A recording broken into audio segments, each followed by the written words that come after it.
Hi everyone, I am Brittany with the Cosmic Lunar Soul. Welcome to my channel for everybody who is new, and for all my subscribers, welcome back. Today we are going to be doing an unboxing of the Ethereal Visions Illuminated Tarot deck.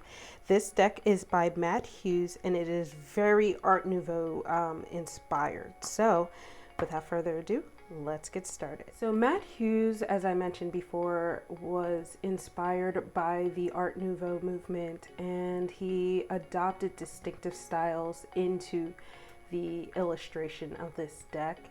He also added 2 additional cards, so that means this deck is actually a total of 80 cards. 2 extra cards were added to the Major Arcana. We'll get into that in the flip through. So let's look at the box first. You can see this beautiful, already see this beautiful foiling on the box, and the artwork on the box is exactly what you're going to find on the cards. And then on the sides you can see more of the artwork pulled from the cards, more of that beautiful foiling on each side of the box. And then here on the back we have a description of the box, information about its publication, and then of course the normal barcodes and everything like that. If you've seen some of my previous videos, you know that I love when these notches are cut out, so let's go ahead and open it up. Inside it is just a plain box. It's a little on the lightweight side here. You can see that it is pretty flexible, but it is still a good travel deck. I've traveled with this quite often actually. So looking at the back of the deck, same thing, just plain box. You know, if you've seen my previous videos, I do enjoy a little bit of something inside, but that's fine. It's still sturdy enough box. Not the best, not the worst, but let's go ahead and look at the guidebook. So here we have the guidebook. You can already see that there is nothing to write home about it. It is basically just printed off paper with staples in the middle. Looks like a little leaflet. On the back here we have more of the publication information. We have a black and white style of the artwork, as you can see here. And let's get into it. We have the same publication information. We have, you can see the outline of the cards, and then a little dedication to his wife, which is really sweet. We have some more thank yous and the introduction, which kind of just describes everything that I mentioned before. It's an 80 card deck, 24 major arcana, 56 minor arcana, and so forth. So the book immediately goes into the meaning of the cards. This is a no frills guidebook. There's no types of spreads, no how to use this deck, nothing like that. It's just immediately going to get into the meaning of the cards, and of course starting with the major arcana. Some people like that, some people don't. I am sort of in the middle, but I will say quality wise, this is probably the worst guidebook I've ever gotten for such a good quality deck, and we'll talk about the cards at coming up. So we start here with the major arcana, gives a little description about what the major arcana are, and then of course starting with the Fool. What I do like about this though is that it gives the keywords instead of giving like a really flowery novel-like description of the cards.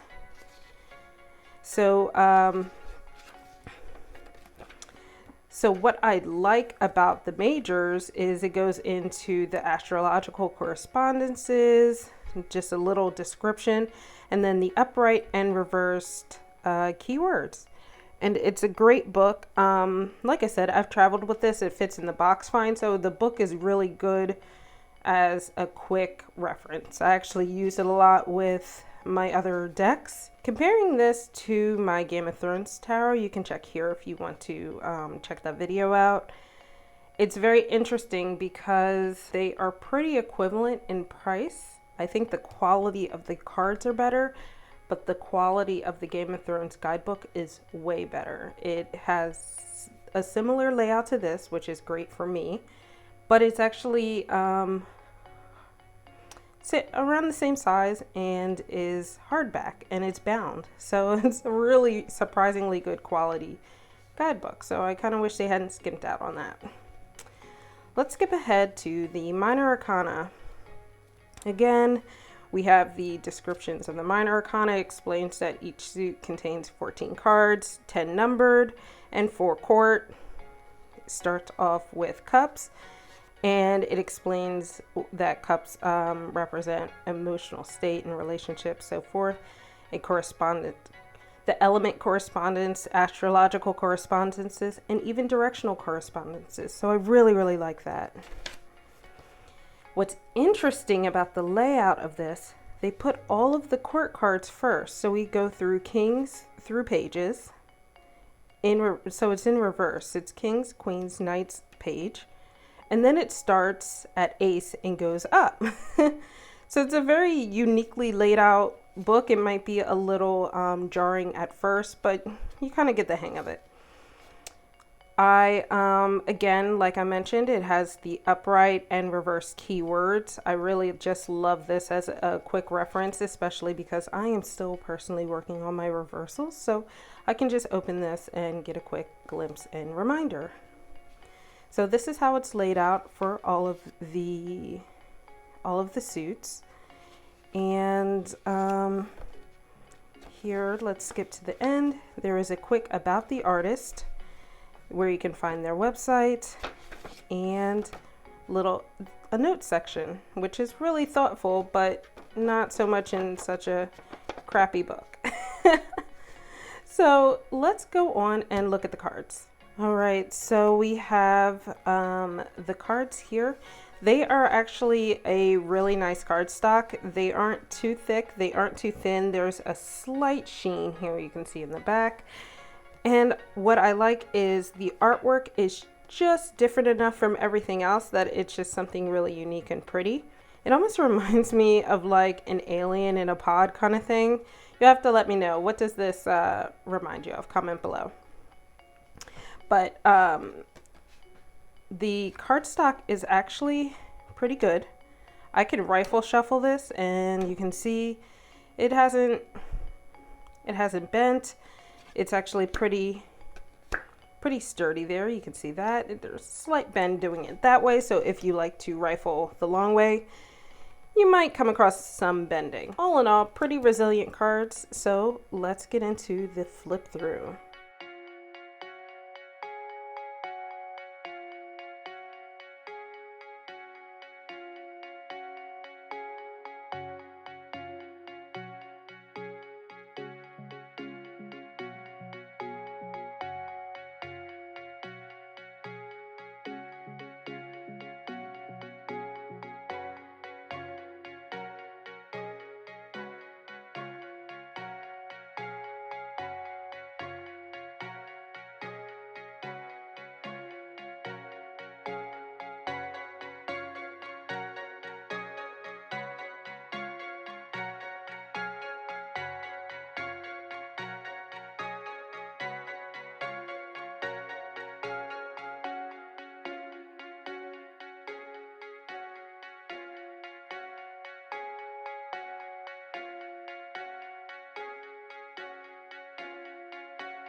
All right, so let's go into the cards now. We saw the flip through, you saw the back of the cards. Let's talk about the front of it.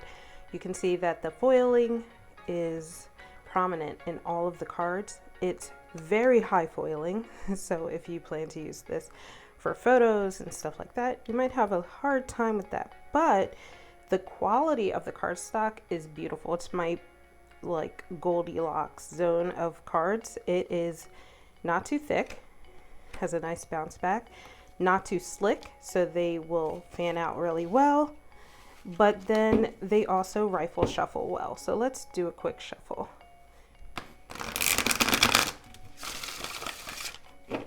So they rifle shuffle beautifully, they overhand beautifully.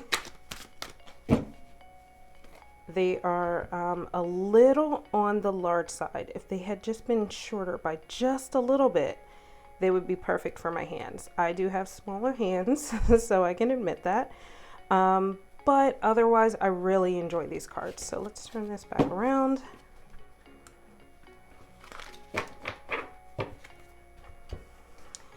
All right, let's look at 3 cards.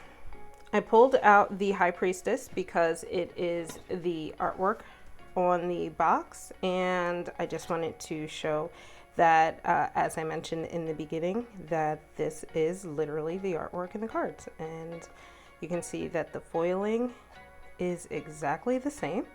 The borders are just a little different on the bottom for box purposes, but I just wanted to show that off. Here we have the 2 specialty Major Arcana cards. What's interesting is they are the same exact number. So if you wanted to, you could pull cards out. You could pull these out completely. You could put one in over the other, or I like to just keep them both in. They do have the meanings in the guidebook. Let's see here. We have the well, which is actually given an astrological correspondence to Gaia. And upright, it's supposed to mean nurturing, opportunity, nature, creativity, and reverse can be destruction, endings, cold, or stagnant.